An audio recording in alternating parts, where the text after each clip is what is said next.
Look to the blowing rose about us. Lo, laughing, she says, into the world I blow. At once the silken tassel of my purse tear, and its treasure on the garden throw.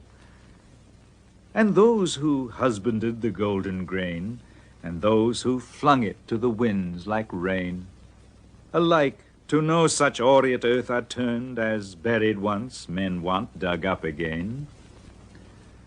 The worldly hope men set their hearts upon turns ashes, or it prospers, and anon like snow upon the desert's dusty face, lighting a little hour or two, was gone.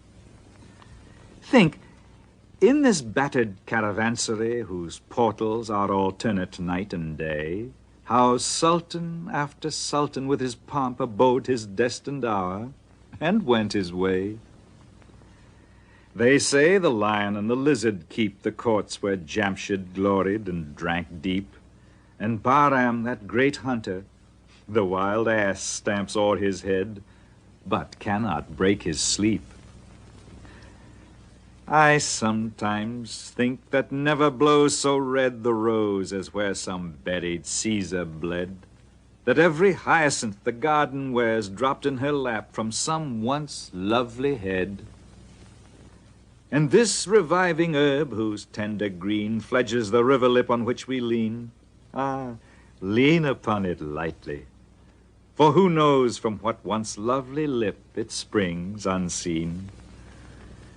Ah, my beloved, fill the cup that clears today of past regret and future fears. Tomorrow I may be myself with yesterday's 7,000 years. For some we loved, the loveliest and the best that from his vintage rolling time hath pressed, have drunk their cup a round or two before, and one by one crept silently to rest.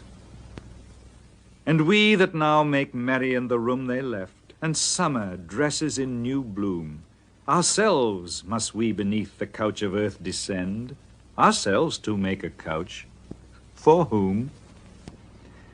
Ah, make the most of what we yet may spend, before we too into the dust descend, dust into dust and under dust to lie, sans wine, sans song, sans singer, and sans end.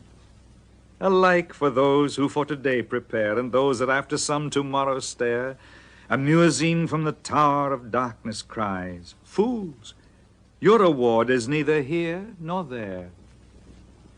Why, all the saints and sages who discussed of the two worlds so wisely, they are thrust like foolish prophets forth, their words to scorn are scattered, and their mouths are stopped with dust. Myself, when young, did eagerly frequent doctor and saint, and heard great argument about it and about, but evermore came out by the same door wherein I went. With them the seed of wisdom did I sow, and with mine own hand wrought to make it grow. And this was all the harvest that I reaped. I came like water, and like wind I go.